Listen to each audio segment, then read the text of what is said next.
So, this is lecture number 7th of fluid mechanics, and in this part, we are going to complete a fluid dynamics.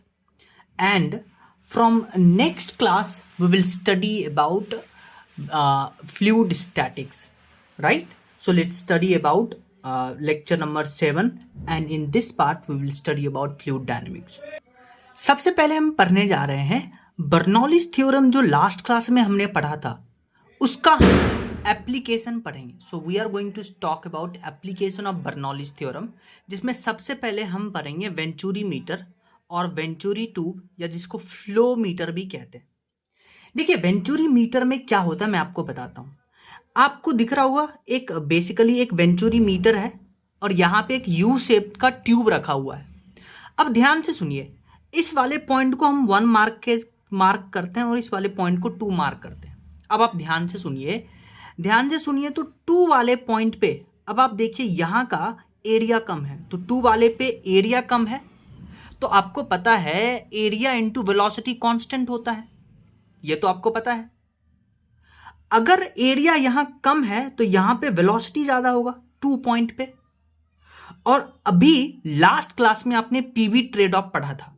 PV trade off क्या होता है कि pressure energy per unit volume plus kinetic energy per unit volume वो constant होता है. और यहां से हम बात करते हैं कि अगर वेलोसिटी ज्यादा है तो इन दोनों का एडिशन कांस्टेंट है, तो वेलोसिटी ज्यादा है तो प्रेशर कम होना पड़ेगा, यानी 2 पे प्रेशर कम है.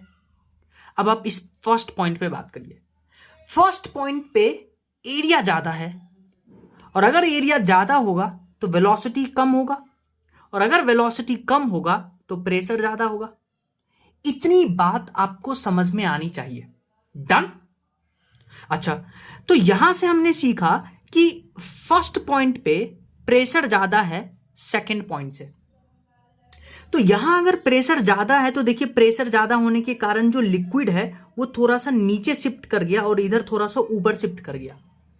तो ये जो डिफरेंस आया है और जो हाइट क्रिएट हुआ है लिक्विड का, ये जो प्रेशर का डिफरेंस है ये एच रो जी के बराबर होता है. तो वेंचुरी मीटर से हम यही प्रेशर डिफरेंस पता करते हैं. अब एक बार आपने प्रेशर डिफरेंस कैलकुलेट कर लिया तो अब आप क्या करिए, इस दोनों पॉइंट पे बर्नौलीज थ्योरम लगाइए. बर्नौलीज थ्योरम क्या कहता है मैं आपको लिख के देता हूं. बर्नौलीज थ्योरम क्या कहता है, pressure energy per unit volume, kinetic energy per unit volume and potential energy per unit volume ये कांस्टेंट रहता है. तो आप ये इस 2 पॉइंट पे लगाइए. ये वेंचुरी मीटर है, हमने पॉइंट मार्क किया है 1 और 2. पहले वाले पॉइंट पे लगाएंगे P1 plus half rho V1 square. यहां पे potential energy per unit volume 0 होगा क्योंकि हमने रेफरेंस इसी को माना है. ठीक है. फिर इस पॉइंट P पे P2 और हाफ रो V2 स्क्वायर. यहां पे वेलोसिटी V2, यहां पे वेलोसिटी V1. अब आप देखिए इस P2 को इधर लेके आइए, तो P1 माइनस P2. अभी मैंने आपसे बात किया था कि इन दोनों पॉइंट पे जो प्रेशर का डिफरेंस है वो रो जी एच के बराबर आता है, और यहां से हमने कॉमन ले लिया हाफ रो को, तो V2 square minus V1 square. अब आप देखिए रो से रो कैंसल, ये 2 इधर जाएगा, तो यानी कि V2 square minus V1 square वो किसके बराबर आ गया, 2Hg के बराबर. ठीक है. तो ये था आपका कॉन्सेप्ट ऑफ वेंचुरी मीटर. अब इस पे क्वेश्चन देखिए. वीडियो पॉज करिए, क्वेश्चन रीड करिए, फिर मैं आपको इसका कॉन्सेप्ट सिखाता हूं. देखिए आपको बोला है कि वेंचुरी मीटर है और इसमें वाटर फ्लो कर रहा है. ठीक है. आपको बोला है कि पॉइंट एक्स पे जो वेलोसिटी है, वाटर का स्पीड है वो है 2 सेंटीमीटर पर सेकेंड. तो आपको बताना है पॉइंट वाई पे वेलोसिटी. ठीक है. तो अब आप देखिए वेंचुरी मीटर में अभी आप पढ़ के आए हैं कि 2 पॉइंट के बीच का जो डिफरेंस है यानी Px माइनस Py वो रो जी एच के बराबर आता है, और रो आप वाटर का सीजीएस में लीजिएगा 1 ग्राम पर सेंटीमीटर क्यूब. ठीक है. इतना समझ में आया. अच्छा, आपके पास देखिए हाइट गिवन है, यहां पे जो h है वो हाइट गिवन है. हाइट आपको मिलीमीटर में है तो आप सीजीएस यूनिट में उसको चेंज कर लीजिएगा. और फिर x पॉइंट पे y पॉइंट पे बर्नौलीज थ्योरम लगाइएगा. x पॉइंट पे pressure at x, velocity at x, pressure at y, velocity at y, और फिर p x minus p y करिएगा, और p x minus p y rho g h के बराबर, और ये यहां से हाफ रो कॉमन लीजिएगा, तो आपको 2 पे वेलोसिटी चाहिए, 1 पे आपको गिवन है, आप आंसर रो पुट करिएगा, वाटर का डेंसिटी, हाइट आपको ऑलरेडी गिवन है, रो वाटर का पुट करना है, और आपसे V2 आ जाएगा। फिर बर्नौलीज थ्योरम के एप्लीकेशन पे ही नेक्स्ट है, वो है पाइटॉट ट्यूब। पाइटॉट ट्यूब क्या होता है, हम इसको यूज करते हैं एयर के वेलोसिटी को पता करने के लिए। कुछ ऐसा डायग्राम होता है पाइटॉट ट्यूब का। अब ध्यान से सुनिए पाइटॉट ट्यूब काम कैसे करता है। अब पाइटॉट ट्यूब कैसे काम करता है ये सुनिए। हमने क्या किया, यहां से एयर को फ्लो करवाया v वेलोसिटी से, ठीक है, और ये ट्यूब है, ये ट्यूब है। तो पहले आप सुनिए, इस ट्यूब में जो लिक्विड भरा हुआ है उसका जो डेंसिटी होगा वो हमें नोन रहता है, वो आपको क्वेश्चन में देगा, ठीक है। अब जैसे ही ये एयर यहां पे इस ट्यूब से टकराया और इस ट्यूब से होते होते यहां पे आया, ठीक है, तो अब देखिए यहां पे क्या होगा, प्रेशर डिफरेंस क्रिएट होगा, और प्रेशर डिफरेंस क्रिएट जो होगा, अगेन वेंचुरी मीटर में जो प्रेशर डिफरेंस क्रिएट होता था वो रो जी एच के बराबर होता था। यहां रो जो है वो लिक्विड का लेंगे जो हमें पता है, ठीक है। अब आप ध्यान से सुनिए, इस दोनों पॉइंट पे आप लगाइए बर्नौलीज थ्योरम। तो इस पहले पॉइंट पे pressure eight P1 half rho V1 square. अब इस सेकेंड पॉइंट पे प्रेशर होगा P2 and kinetic energy per unit volume half rho V2 square. पर देखिए इस सेकेंड पॉइंट पे वेलोसिटी जो होगा वो लगभग 0 होगा। ऐसा इसलिए क्योंकि यहां पे वेलोसिटी ऑफ एयर होगा ही नहीं, क्योंकि यहां पे लिक्विड डिस्प्लेस हो चुका है, तो यहां पे ये वेलोसिटी 0 हो गया, ठीक है। तो अब आप देखिए इसको इधर लेके आइए, तो P2 minus P1 half rho V square के बराबर आया, और P2 माइनस P1 रो जी एच के बराबर आएगा। यहां पे जो V है वही वेलोसिटी ऑफ एयर जो हमें कैलकुलेट करना है, ये सब आपको पता होगा। And after substituting the value of each and every term you will get the answer. So this was the pitot tube, which is basically used to calculate the velocity of air, right? And in this also we have applied the concept of Bernoulli's theorem. For example, pause the video, read this question, and then I'll tell you the explanation of this question. So question में बोला है कि अगर आपके पास एक roof है, घर है, घर का छत है, घर का जो रूफ है उसके पैरेलल में जो एयर का वेलोसिटी है that is 40 metre per second, right, and area of the roof is 250 metre square. And question में आपको बोला है कि घर के अंदर का प्रेशर वो एटमॉस्फेरिक प्रेशर कंसीडर करना है, तो आपको बोला है कि जो विंड फोर्स एग्जर्ट करेगा रूफ पे वो बताना है। तो पहले तो एक तो डायरेक्शन भी बताना है। देखिए घर के अंदर जो होगा वहां पे एयर का वेलोसिटी लगभग 0, तो अगर एयर का वेलोसिटी लगभग 0 तो आपको पता है कि अगर वेलोसिटी लगभग 0 हो गया तो प्रेशर मैक्सिमम होगा। ऐसा कैसे बोल रहे हैं? हाँ, ट्रेड ऑफ से, कि pressure energy per unit volume plus kinetic energy per unit volume का बेसिकली एडिशन कांस्टेंट होता था। अगर वेलोसिटी लगभग 0 है तो प्रेशर मैक्सिमम होगा, और यहां पे वेलोसिटी मैक्सिमम है तो प्रेशर कम होगा, तो एक प्रेशर डिफरेंस क्रिएट हुआ, इसलिए फोर्स ऊपर की तरफ लगेगा, अपवर्ड। अब कितना फोर्स लगेगा उसके लिए आप क्या करिए, यहां पे घर के छत पे 2 पॉइंट मार्क करिए, पॉइंट नंबर 1, पॉइंट नंबर 2, और यहां पे आप लगाइए बर्नौलीज थ्योरम। सो इसी पॉइंट को हम रेफरेंस मानेंगे, तो बर्नौलीज थ्योरम में ये potential energy per unit volume ये तो 0 आएगा, तो आप क्या करिए, पहले पॉइंट पे लगाइए P plus half rho V square. तो यहां प्रेशर है P0 के बराबर, और सिंस हमने घर के अंदर का वेलोसिटी एयर 0 माना है तो ये टर्म 0 हो जाएगा। फिर पॉइंट नंबर 2 पे लगाइए सेम, तो pressure plus half rho V square, ठीक है।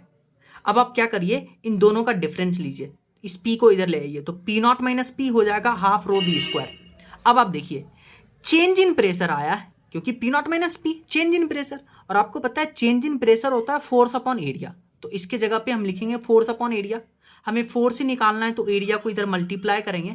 अब आप देखिए रो जो है एयर का है डेंसिटी, रो जो है वो एयर का डेंसिटी जो आपको 1.2 kg/m³ गिवन है, तो यहां वो वैल्यू डालिएगा। वेलोसिटी ऑफ एयर आपको पता है ऑलरेडी, ठीक है, वो डालिएगा। एरिया आपको गिवन है, फोर्स आएगा। नेक्स्ट क्वेश्चन देखिए, वीडियो पॉज करिए, क्वेश्चन रीड करिए, फिर मैं आपको कॉन्सेप्ट सिखाता हूं। देखिए आपको क्वेश्चन में बोला है कि एक एरोप्लेन का मॉडल है, ठीक है। इसमें जो ऊपर एरोप्लेन के ऊपर वाले सरफेस पे जो वेलोसिटी है और नीचे वाले सरफेस पे वेलोसिटी है वो आपको गिवन है 70 और 63। तो आपको दिया है एरिया ऑफ द विंग्स आपको गिवन है, डेंसिटी ऑफ एयर आपको गिवन है। तो आपसे पूछा है कि इस विंग पे what is the lift on the wing. तो लिफ्ट मतलब आपसे फोर्स पूछा है। तो आप क्या करिए, इस दोनों पॉइंट को मार्क करिए और यहां पे बर्नौलीज थ्योरम लगाइए।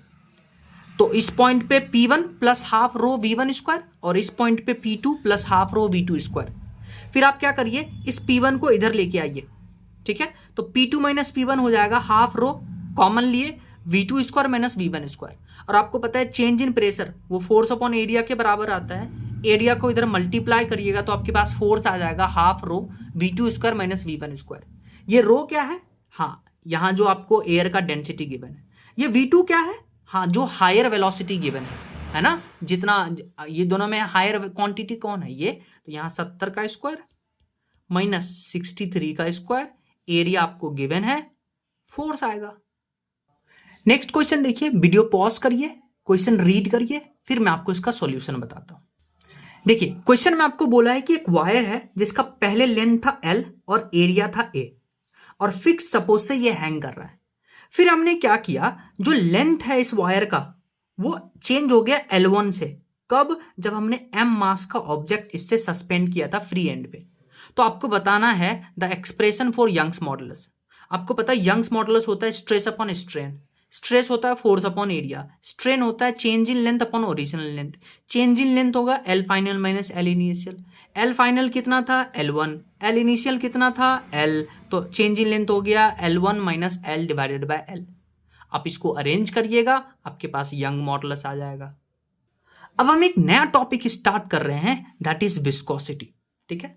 विस्कोसिटी में आपको टोटल 3 ही इंपॉर्टेंट बात करना है। एक तो जब फ्लूइड जो है, जब फ्लूइड फ्लो कर रहा होता है तो फ्लूइड में जो विस्कस फोर्स लगता है न्यूटन के द्वारा जो दिया होता है eta a delta v upon delta y, ठीक है। एक होता है टर्मिनल वेलोसिटी। टर्मिनल वेलोसिटी क्या होता है, जब आप एक लिक्विड में एक स्फीयर को ड्रॉप करते हैं तो स्फीयर पे बाद में जाकर के एक कांस्टेंट वेलोसिटी आता है स्फीयर पे, उसको बुलाते हैं टर्मिनल वेलोसिटी, जो कि कांस्टेंट होता है, स्फेरिकल पे हम अप्लाई करते हैं। टर्मिनल वेलोसिटी में एक ही चीज याद रखना है कि टर्मिनल वेलोसिटी जो है वो रेडियस ऑफ स्फीयर का स्क्वायर पे डिपेंड करता है। एक तो ये याद रखना है, एक ये याद रखना है, और तीसरा याद रखना है स्टोक्स लॉ। स्टोक्स लॉ क्या कहता है, स्टोक्स लॉ भी याद रखिएगा, it is only applicable for spherical object. Stokes law कहता है कि जब आप एक स्फेरिकल ऑब्जेक्ट को वाटर में गिराते हैं तो उस पर एक विस्कस फोर्स लगता है, and that viscous force is basically 6 pi eta r v, and v जो है ये टर्मिनल वेलोसिटी को रिप्रेजेंट करता है, ठीक है। तो जो विस्कस फोर्स है ये वेलोसिटी डिपेंडेंट है। अगर आप वेलोसिटी बढ़ाइएगा तो विस्कस फोर्स क्या होगा, बढ़ेगा। बस यही 3 चीज इंपॉर्टेंट याद रखना है। अब आप क्या करिए, वीडियो पॉज करिए और इस टेक्स्ट को जरा रीड करिए। सबसे पहले हम बात करेंगे Newton's law of viscosity. Newton's law of viscosity को समझने के लिए आप देखिए कि आपके पास 2 वाटर का हमने सरफेस ऐसे ड्रॉ किया हुआ है, ठीक है। अब आप देखिए इस वाटर का, इस सरफेस ऑफ वाटर का जो स्पीड है वो है 10 मीटर पर सेकेंड और नीचे वाले का है 5 मीटर पर सेकेंड, ठीक है। और इन दोनों वाटर का जो हमने एक छोटा सा पार्ट लिया है उसके बीच का डिस्टेंस है 3 मीटर। तो न्यूटन्स लॉ ऑफ विस्कोसिटी क्या कहता है, जब एक लिक्विड फ्लो करता है तो उसका जो कॉन्टैक्ट एरिया है उस पर विस्कस फोर्स लगता है, और ये viscous force velocity gradient between the layers पे डिपेंड करता है। वेलोसिटी ग्रेडियंट होता है change in velocity divided by उसके वेलोसिटी लेयर के बीच में कितना डिस्टेंस है। जैसे मैंने आपको बोला था कि इन दोनों लेयर, पहले वाले लेयर का वेलोसिटी है 10 मीटर, दूसरे का 5 मीटर, तो चेंज इन वेलोसिटी हो गया 10 माइनस 5, और उसके बीच का डिस्टेंस कितना है 3, तो ये आ गया वेलोसिटी ग्रेडियंट। जब आप इसको कंबाइन करिएगा तो विस्कस फोर्स आता है, एरिया पे भी डिपेंड करता है, contact area of the layer, और वेलोसिटी ग्रेडियंट पे। इस प्रोपोर्शनलिटी का साइन हटाइएगा तो आपके पास एक कांस्टेंट आता है, इसको बुलाते हैं ईटा, और ईटा को बुलाते हैं कोफिशिएंट ऑफ विस्कोसिटी। तो यहां से जो विस्कस फोर्स आता है वो आता है ईटा ए इंटू वेलोसिटी ग्रेडियंट, और वेलोसिटी ग्रेडियंट कैसे पता करना है वो मैंने आपको बताया।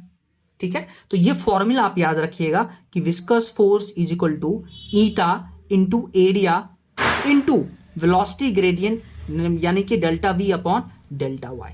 ठीक है, नेक्स्ट हम बात कर रहे हैं विस्कस फोर्स का एसआई यूनिट। एसआई यूनिट क्या होता है? पॉइसेलेस होता है, या जिसको डेका पॉइस भी कहते हैं।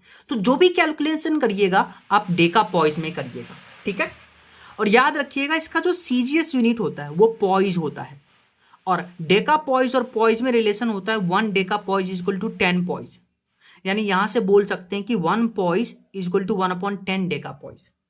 तो मान लीजिए आपको बोला 10⁻⁻² पॉइस है, इसको डेका पॉइस में कन्वर्ट करिए, तो 1 पॉइस होता है 1/10 डेका पॉइस, तो 10⁻² क्या हो जाएगा, इसमें आप 10⁻² से मल्टीप्लाई कर दीजिएगा तो आपको पॉइस और डेका पॉइस में रिलेशन आएगा। तो ये रिलेशन आपको याद रखना है, ये वाला, और इसका ऐसा यूनिट होता है डेका पॉइस, ये भी याद रखना है। जैसे इस क्वेश्चन को देखिए, वीडियो पॉज करिए, क्वेश्चन रीड करिए, फिर मैं आपको इसका सॉल्यूशन बताता हूं।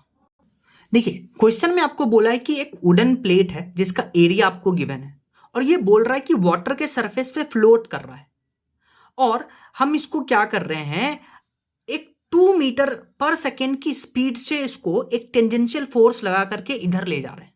ठीक है, बोला कि जो रिवर है वो 1 मीटर गहरा है, और जो वाटर इस रिवर के सरफेस पे जो है वाटर का लेयर, उसका वेलोसिटी 0 है।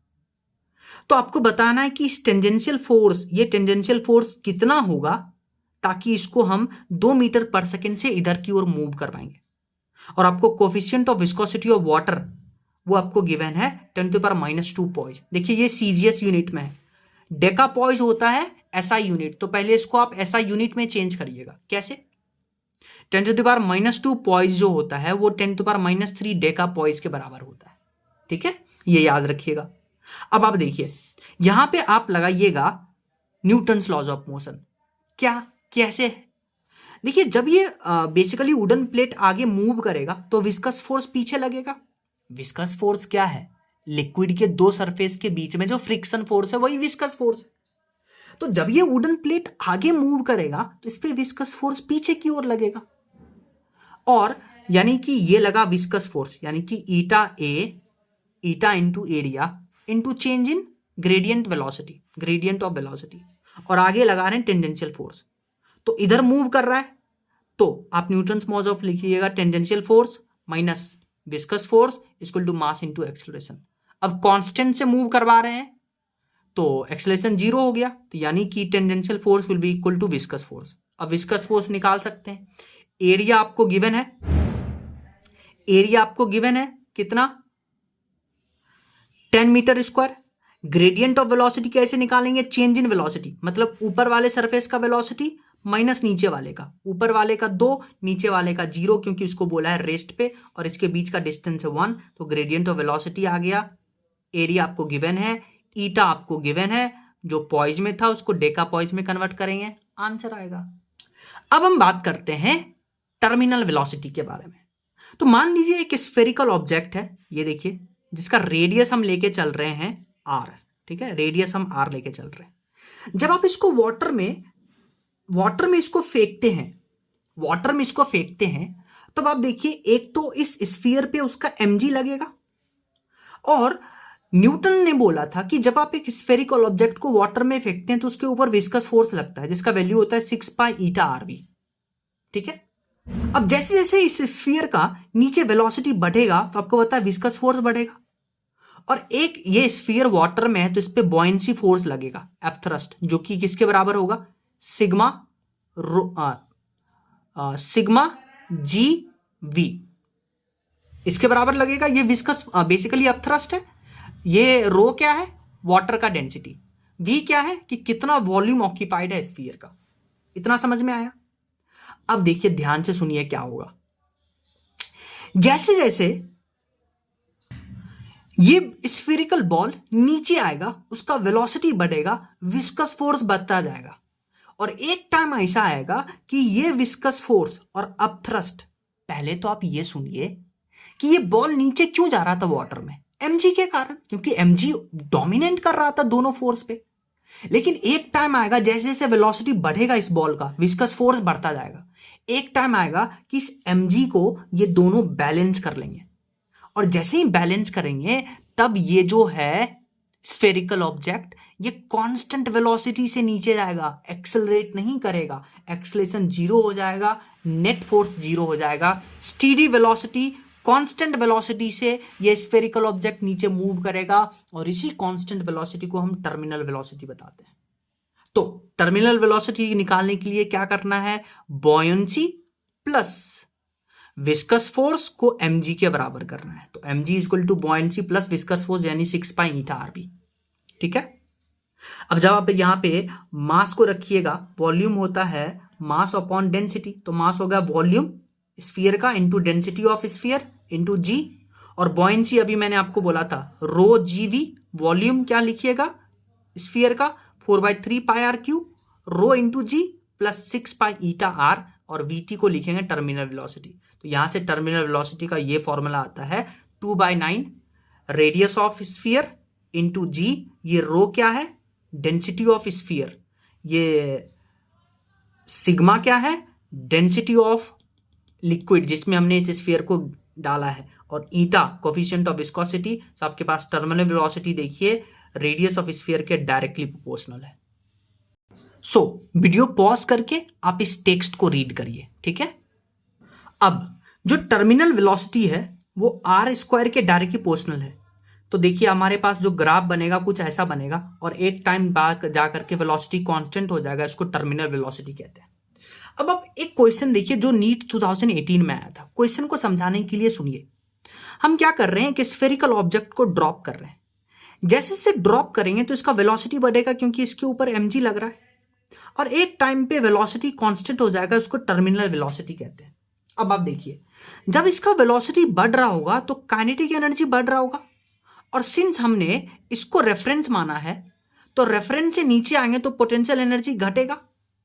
रेफरेंस से नीचे आइएगा तो पोटेंशियल एनर्जी घटेगा, यानी नीचे जैसे से नीचे आएगा वेलोसिटी बढ़ेगा तो काइनेटिक एनर्जी बढ़ेगा, पर सिंस हम रेफरेंस लेवल से नीचे आएंगे तो पोटेंशियल एनर्जी घटेगा। और जब टर्मिनल वेलोसिटी आएगा यानी वेलोसिटी कांस्टेंट हो गया तो काइनेटिक एनर्जी कांस्टेंट हो जाएगा, और एनर्जी जो है पोटेंशियल एनर्जी जो है वो लॉस हो जाएगा। तो यहां पे पूछता है पावर डिसिपेटेड, तो आपको पता है पावर डिसिपेटेड होता है force, viscous force into velocity. अच्छा, विस्कस फोर्स आप लिख के आते हैं 6 पाई ईटा आरबी, और टर्मिनल वेलोसिटी को वीटी लिखते हैं। तो यहां से देखिए पावर डिसिपेटेड, ये जो एनर्जी लॉस है power dissipated will be directly proportional to radius of sphere into terminal velocity का स्क्वायर, क्योंकि यहां का एक वेलोसिटी, क्योंकि विस्कस फोर्स होता है 6 पाई ईटा आरवी, और टर्मिनल वेलोसिटी तो वीटी का स्क्वायर।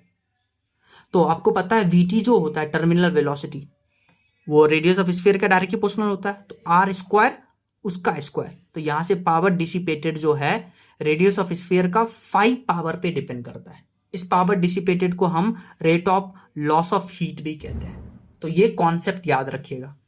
जैसे वीडियो पॉज करके इस क्वेश्चन को रीड करिए, फिर मैं आपको इसका सॉल्यूशन बताता हूं। देखिए क्वेश्चन में बोला है small sphere of radius r falls from rest in viscous fluid, as a result heat is produce due to viscous force, the rate of production of heat, यानी कि पावर डिसिपेटेड आपसे पूछा है। क्या पूछा है? पावर डिसिपेटेड आपसे पूछा है। तो आपको पता है पावर डिसिपेटेड जो है वो रेडियस ऑफ स्फीयर का 5 से स्क्वायर का 5 पावर से डिफरेंस रिलेट करता है, तो आंसर थर्ड हो जाएगा। अब एक और टर्म है पॉइसलेस फॉर्मूला।